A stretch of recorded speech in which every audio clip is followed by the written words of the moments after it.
Today we're going to talk about how to run Python code in Marimo's MoLab environment, and we're just going to look at some simple examples so that you can begin to understand how coding works in Python. So the first thing to do is to go back to the MoLab homepage. There you'll see that the notebook we created in the last video is present, and if we click on that, it will take you to the environment. First thing that will happen is it'll load this page, and then we'll see that Marimo is trying to connect us to an environment. Once that is done, then we have the ability to run the code here, indicated by this play that is in yellow. Always present is this gray prompt for import Marimo as Mo, and there's no harm in having this here, although we're not going to need it.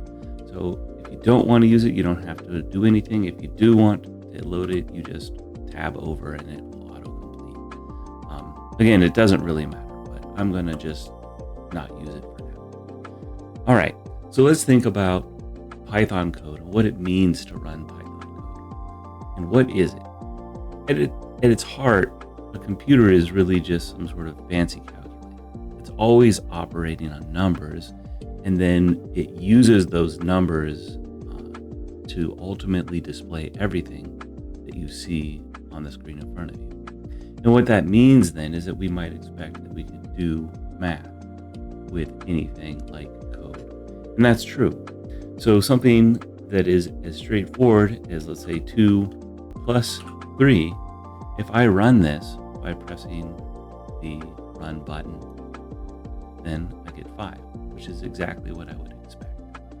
If I press return and then say 2 times 3, and oftentimes we use an asterisk to represent multiplication in a computer.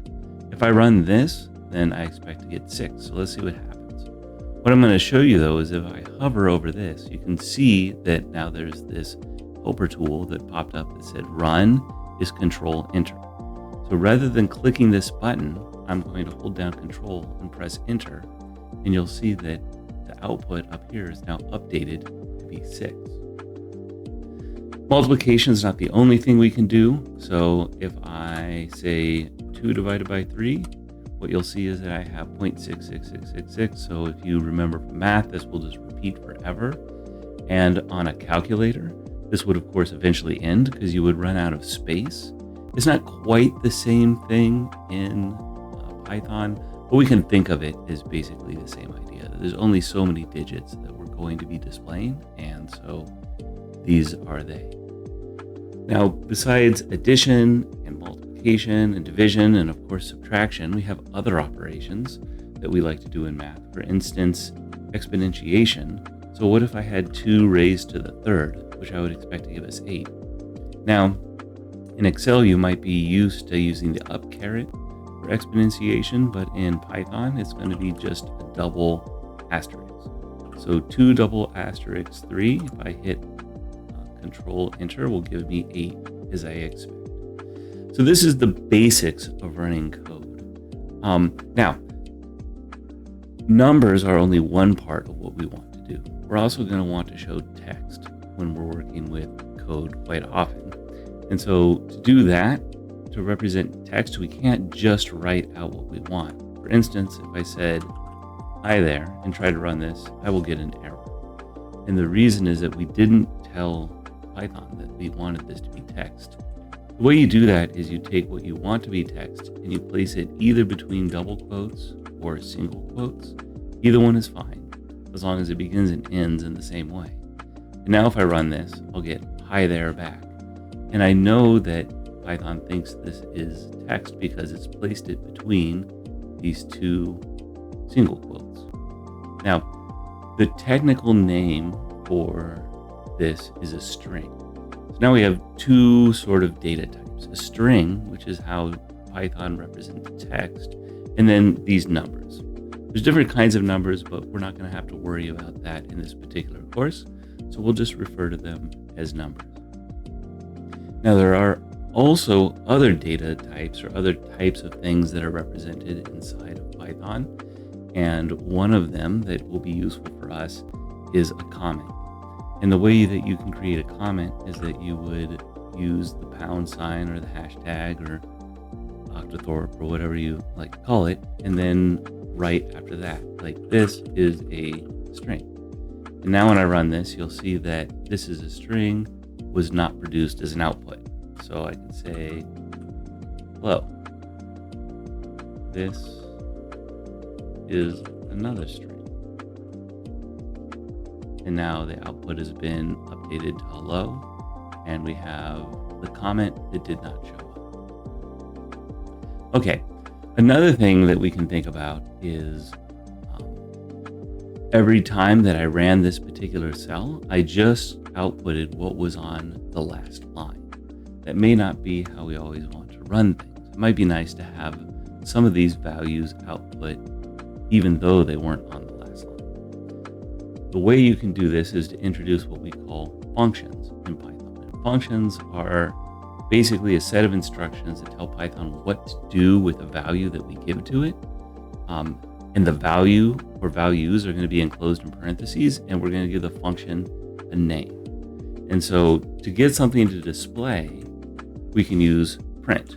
That's a function. You'll see this helper tool again popped up, and it's saying, okay, you want to print. What you're going to do is say print. You're going to have the open and close parentheses, and then you put stuff inside of there. For now, it's just going to be the thing that we want output. So if I say print, open parentheses, then I give it the string, then I say close parentheses. When I run this, you'll see that now hi there is down below, and I'm still outputting the last line up above. And the nice thing about print is I can use this for any line. So here's print. The thing that I want outputted now is the result of taking 2 and raising it to the 3rd power. And I have 8 printed down here as well. So the print function is going to always give us a result underneath the cell that is whatever is inside of these parentheses. At its most basic, we can only get one thing printed at a time. And so here we said hi there. Here we said hello. If we wanted to do something like represent the answer to a problem, we could say print, here's parentheses, 2 plus 3 is equal to,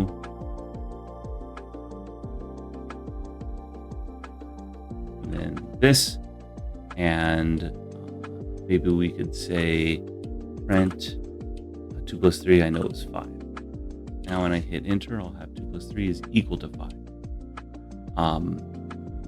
Now there are ways that we could get this all onto a single line.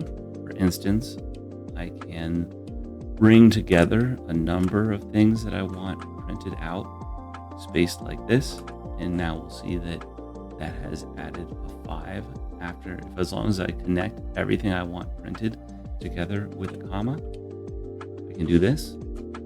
But there's also another tool that we use in Python that allows us to combine Python operations or things that we're doing in Python together with printing. And to do that, we use what's called an F string. And one reason we might want to do that is if I look here at what happened, I have 2 plus 3 is equal to 5, and then this exclamation point. And you'll see that I have 2, 5 space exclamation point. So it's inserted a space in here that I normally wouldn't expect. All right, so let's use an F string to solve that. And that will be, I think, the last thing that we do in this video. So to start an F string, I type F, and then I start a string with quotation marks. And then within the string, I can just say 2 plus 3 is equal to, and then I'll say 5, exclamation point. And that 5 will be rendered. Of course, I could have just typed 5, but the nice thing about the F strings is that I can evaluate in between them, right? So now I have 2 plus 3 is equal to, inside of these curly brackets, I have 2 plus 3. It's going to do the operation and then place the result inside of that and output it. So let's see that. If I run this cell, now you see I have 2 plus 3 is equal to 5, exclamation point. So the nice thing about the F strings is that we can always be running Python code inside of these curly brackets and directly placing the output there. Okay, and so that's it for now. That's our first introduction to running code inside of MoLab. Next time, we'll see a little bit more about the features of MoLab that are unique and perhaps a little bit different than what you may be used to if you've done Python coding before, and will be important for understanding how to use MoLab in the rest of this course.